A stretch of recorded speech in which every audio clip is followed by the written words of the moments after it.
Welcome to our channel. ప్రస్తుతం social మీడియాలో AI love story Akira Nandan పేరుతో వచ్చినటువంటి ఆ సినిమా ప్రస్తుతం వైరల్ కంటెంట్గా మారుతుంది. అయితే ఆ సినిమాకి సంబంధించి అంత వైరల్గా మారడానికి కారణం ఏంటి? అఖీరా నందన్ నిజంగానే సినిమాలో యాక్ట్ చేశారా, లేకపోతే ఆయన ఎందుకు కోర్టులో కేసు వేయాల్సి వచ్చింది? ఈ విషయాలు మనతో మాట్లాడడానికి సినీ అనలిస్ట్ హేమసుందర్ గారు ఉన్నారు. సార్తో మాట్లాడతాం. నమస్తే అండి. సో ప్రస్తుతం సోషల్ మీడియాలో వైరల్గా మారుతున్నటువంటి మాటలు ఏమైనా, లేకపోతే కొన్ని వార్తలు అఖీరా నందన్కి సంబంధించినటువంటి ఏఐ లవ్ స్టోరీ ఇంత వైరల్ అండ్ కోర్టులో కూడా కేసు నడుస్తున్న పరిస్థితి కూడా మనం చూస్తున్నాం. ఏంటండి అసలు విషయం ఏంటి? అంటే ఒకటండి, ఇప్పుడు ఏఐ వచ్చిన తర్వాత రకరకాల ఫోటోలు మనం చూస్తున్నాం. రకరకాల యాప్స్ వచ్చింది, ఏఐ యాప్స్.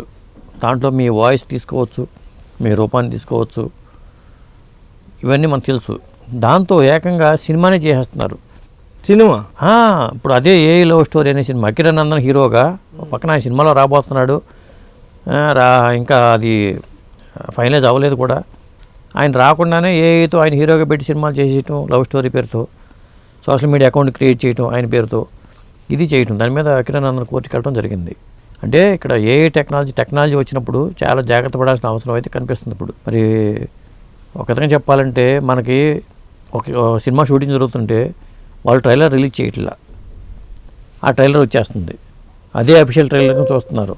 ఒక పాట రిలీజ్ అవ్వబోతుంది, పాటను కూడా చేసేసి పలానా సినిమాలో పాటగా పెట్టేస్తున్నారు. ఇవాళ అఖీరా నందన్కి వచ్చిన సమస్య ఇంకా ఎవరు చెప్పట్లేదు, కోర్టుకి వెళ్ళట్లేదు కాబట్టి అవి బయటికి రావట్లా. ఇలా మనకి సోషల్ మీడియాలో చూస్తే యూట్యూబ్లోను, ఇన్స్టాలోను, ఫేస్బుక్లోను, వీటిలో ఇలాంటివి ఎన్నో ఉన్నాయి. అది చూడంగానే అరే పాట వచ్చేసింది కదా, మనమేమో మర్చిపోయాము, దీని మీద ఏం రివ్యూ చేయలేదు అనుకుంటూ ఉంటాం. అవి ఏఐతో చేసేస్తున్నారు. కథలు కూడా తయారు చేస్తున్నారు. ఒక సినిమాకి రాబోతుందంటే విశ్వంబర కథ ఇదని చెప్పేసి వాళ్ళు ఏఐతో వీడియో చేసేస్తున్నారు. అండ్ దానికి పైరసీ ఒకటి యాడ్ అయింది కదండి. ఇప్పుడు ఒకప్పుడు పైరసీతో సమస్య అయితే ఇప్పుడు పైరసీ పక్కన పెట్టేసేయండి, ఈ వైరస్ అంటారా? ఇది వైరస్ లాగా మారింది. అప్పుడు అఖీరా నందన్ కోర్టుకి వెళ్ళటం, కోర్టు ఆ సినిమా నిషేధించడం జరిగింది. వాదనలు జరిగినాయి. ఇటు పక్కన గూగుల్ వాళ్ళ తరపున వాళ్ళు వాదించుకుంటూ వచ్చారు. దీన్ని ఎలా ఎంకరేజ్ చేస్తారు? తప్ప ఒప్ప అంటే ఖచ్చితంగా తప్పే. వాళ్ళు ఒక ఏ హీరోని తయారు చేసుకోండి,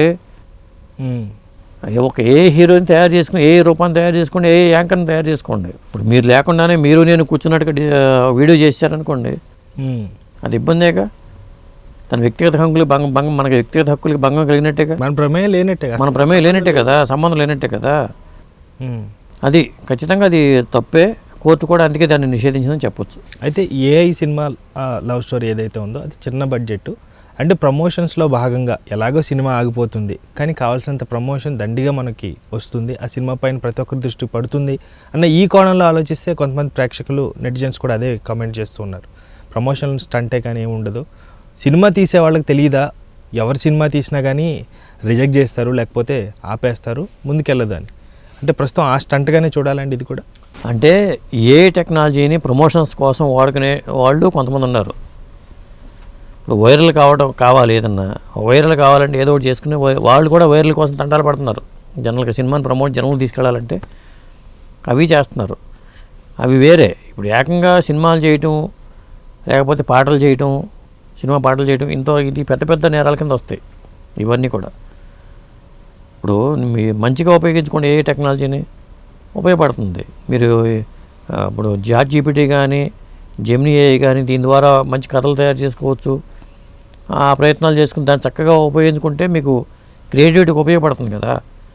అలా కాకుండా వేరే వేరే ప్రముఖుల పేర్లతోనూ ఇప్పుడు మన పేటెంట్ మనమే కాపాడుకోవాల్సిన పరిస్థితి వచ్చింది. ఎవరికి వాళ్ళు నాకు సంబంధించిన సబ్మిట్ చేసుకున్న చిరంజీవి గారు ఆ మధ్యన కోర్టుకి సబ్మిట్ చేశారు, నా రూపురేఖలు కానీ ఎవరు వాడటానికి వీల్లేదని. ఒక కంపెనీ యాడ్ ఉందండి, ఒక బట్టల షాపో లేకపోతే ఇంకోటో జ్యువెలరీ షాపు, ఫొటోస్ వాడుతూ ఉంటారు. వాళ్ళు ఫొటోస్ వాడుకుంటూ ఉంటారు సాధారణంగా. ఆఖరికి చిన్న చిన్న బార్బర్ షాపుల్లో కూడా హీరోల ఫోటోలు పెట్టుకుంటారు. దానికి ఏమి ఎవరు అబ్జెక్షన్ చెప్పరు. పెద్ద పెద్ద కంపెనీలు కూడా ఏం చేస్తాయంటే ఏఐతోనే ఒక హీరోని పెట్టుకుని వీడియో చేశారనుకోండి, అది ఇబ్బందేగా. బ్రాండ్ అంబాసిడర్గా మార్చేశారనుకోండి, ఇవి అసలు ఈ అగ్రిమెంట్ లేకుండా, హీరోని సంప్రదించకుండా, ఏమీ లేకుండా చేసుకున్నారనుకోండి, ఇబ్బందే కదా. ఆ ప్రమాదం ఉంది ముందు. ఇవాళ సినిమానే వచ్చిందంటే ఈ చిన్న ఎంతసేపు అండి. ఒకవేళ ఫేక్ కాల్స్ లేకపోతే ఏదైనా చేయొచ్చు. ఇప్పుడు ఈ వాయిస్తో నేను చిరంజీవి మెగాస్టార్ చిరంజీవిని మాట్లాడుతున్నానని చెప్పి ఫోన్లు చేసినా డబ్బులు డిమాండ్ చేసి ఈ టైప్లోనే ఉంటాయి అన్నీ. ఇక టెక్నాలజీ వచ్చిందంటే రకరకాలుగా మారిపోతూ ఉంటుంది. కాబట్టి ఈ ముప్పు అనేది కొంచెం ఉంది. దీని చట్టపరంగా దీన్ని ఒక ప్రత్యేకమైన చట్టం తీసుకురావాల్సిన అవసరం కూడా ఉంది. ఇప్పుడు ఏఐతో కానీ డీప్ ఫేక్తో కానీ, ఎందుకంటే హీరోల వరకు పర్లా, ఇప్పుడు హీరోయిన్లు రూపురేఖలతో రకరకాల వీడియోలు జనరేట్ చేశారనుకోండి, బ్లూ ఫిల్ములు చేశారనుకోండి, అప్పుడు పరిస్థితి ఏంటి? ఇవన్నీ చాలా ప్రమాదకరం. హీరోయిన్ల విషయంలో మరింత ప్రమాదకరం. గతంలో కూడా మార్ఫింగ్ చేస్తూ కొన్ని ఫోటోలు లేకపోతే వీడియోలు ఇట్లా గతంలో మార్ఫింగ్ చేసుకుంటూ వచ్చేవాళ్ళు, కానీ ఇప్పుడు మరీ ఇది ఒరిజినల్గా లాగా అనిపిస్తుంది. న్యాచురల్గానా? చాలా న్యాచురల్గా అనిపిస్తుంది. ఏ యాంకర్లు వచ్చేసారో, మరి ఏ హీరోలు వస్తారో అట్లా తయారు చేసుకోండి. రూపురేఖలు లేని వాళ్ళని తయారు చేసుకోండి మంచికి. ఒక్కొక్కసారి తయారు చేసిన ఒక యాంకర్ రూపంతో వేరే ఎక్కడో ఉండొచ్చు. అదో ప్రమాదంగా ఉంటుంది కదా. ఒక మంచి రూపాన్ని, యాంకర్ని, అవతార్ని, ఏ అవతారం ఇవ్వమని చెప్పి మనం చాట్ జీపీటీని అడిగితే ఒక ఏ అవతారం తయారు చేస్తుంది చాట్ జీపీటీ. అది ఎక్కడ లేరని అనుకోలేము. ఇప్పుడు మనిషిని పోలిన మనిషి ఉన్నట్టే యాంకర్న ఏ అవతారిని పోలిన యాంకర్ ఒరిజినల్ యాంకర్ ఉండొచ్చు. అది ఇబ్బందే. ఓకే, ఇట్లాంటి ప్రమాదాలు చాలా ఉన్నాయి, ఒకటి కాదు. టెక్నాలజీలోని టెక్నాలజికల్ ప్రాబ్లమ్స్ ఉన్నాయంట. ఉన్నాయి. మనం తయారు చేస్తాం, ఏ యాంకర్ని తయారు చేస్తాం, ఏ అవతారం అంటుందని వాళ్ళు అదే పోలికలతో మీ పోలికలతో ఇంకొక వ్యక్తి ఉండొచ్చు, మీ పోలికలతో తయారు చేసి ఉండొచ్చు. అది జనరల్గా ఇట్లాంటి ప్రమాదాలు కూడా ఉంటాయి. సో దీనికి సంబంధించి గవర్నమెంట్ యాక్షన్ తీసుకోవాలంటే ఏం చేయాలి? అంటే ప్రత్యేకంగా గుర్తించే సిస్టమ్ తేవాలని అంటున్నారా? అదే ఒక చట్టం తేవాలండి దీనికి. ఇప్పుడు రేపొద్దున ఏ రావచ్చు, వాళ్ళు కొత్తగా వచ్చిన టెక్నాలజీ ఇది. ఫ్యూచర్లో ఇంకొక టెక్నాలజీ రావచ్చు. ఏదైనా మనకు సంబంధించిన వీలునామాలో మనకు సంబంధించిన మన ఒకప్పుడు ఏంటంటే కాపీరైట్ యాక్ట్ కింద మనం ఒక రాసిన కథనో లేకపోతే ఇంకోతనో కాపీరైట్ చేసుకునేవాళ్ళం. చట్టపరంగా చట్టం ఉండేది. కాపీరైట్ యాక్ట్ లాగానే ఇప్పుడు ఏఐకి సంబంధించిన దీనికి సంబంధించిన మన రూపురేఖలు ఎవరు వాడకూడదు, మేము చట్టపరంగా మేము తీసుకునే చర్యలు బాధ్యులు అని చెప్పేసి మనకు కూడా కాపీరైట్ పెట్టుకునే పరిస్థితి రావాలి. అలాంటి చట్టం వస్తే తప్ప, ఎందుకంటే ఈ రూపురేఖలతో ఎవరైనా చేసినా కానీ మేము యాక్షన్ తీసుకుంటాం అంటే చట్టపరంగా మనకు ఒక ఇది ఉందనుకోండి, ఇబ్బంది ఉంటుంది. రైట్ లాగా ఇప్పుడు దాకా లేవు కాబట్టి కోర్టు దాకా వెళ్ళింది పరిస్థితి. అది కాపీరైట్స్ ఇది ఉన్నా కానీ ఇప్పటికీ కూడా కాపీరైట్ యాక్ట్ కింద కొంతమంది కోర్టుకి వెళ్తూ ఉంటారు. కథాపరంగా ఇది నాకు అదే ఇదంటూ ఉంటారు. కానీ పోలికల పరంగా తెలిసిపోతాయి కదా. మీ ప్రమేయం లేకుండా మీ రూపురేఖలతో వాడుకుంటే ఈజీగా తెలిసిపోతాయి. అంటే ఏఐకి సంబంధించి పూర్తి ఫ్రీడమ్ అనేది ఇవ్వకుండా ఎవరిని ఇబ్బంది పెట్టకుండా ఉండేంత వరకు మాత్రమే ప్రజలకు ఇవ్వాలని అంటున్నారా? ఇప్పుడు క్రియేటర్స్ కూడా వాళ్ళు ఎవరిని ఇబ్బంది పెట్టకుండా చేసుకుంటే ఎటువంటి గొడవ లేదు. వేరే వాళ్ళని ఇబ్బంది పెట్టి దాని మీద ఆ క్రేజ్ని మనం సొమ్ము చేసుకోవాలనుకోవడం వల్ల వచ్చే ఇబ్బందులు ఇవి. అందుకే యూట్యూబ్ కానీ ఇవే కానీ ఏ వీడియోలకి ఏ వాటికి వాళ్ళు డబ్బులు రావని చెప్పేశారు. దానికి చాలా షరతులు పెట్టారు. పూర్తిగా ఏఐలోనే చేస్తే మాత్రం అది మనకి వాళ్ళు యాక్సెప్ట్ చేయరు, మానిటైజేషన్ కూడా అవ్వదు.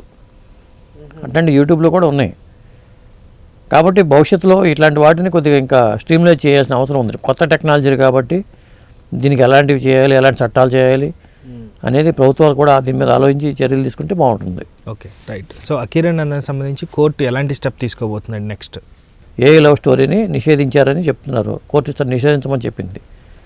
అంతవరకు జరిగింది. ఇప్పుడు ఆయన కూడా హీరోగా రావాలనుకుంటున్నాడు. ఏమీ రాకుండానే పవర్ స్టార్కి ఉన్న ఇమేజ్ని వాళ్ళ అబ్బాయి వచ్చేసాడని చెప్పి చేస్తే అది ఎంతవరకు కరెక్టు? అది వెంటనే స్పందించి వాడు కోర్టుకు వెళ్ళారు కాబట్టి అకిరణ్ నందన్ సరిపోయింది. Thank you sir. Thank you so much. Thank you viewers. Bye.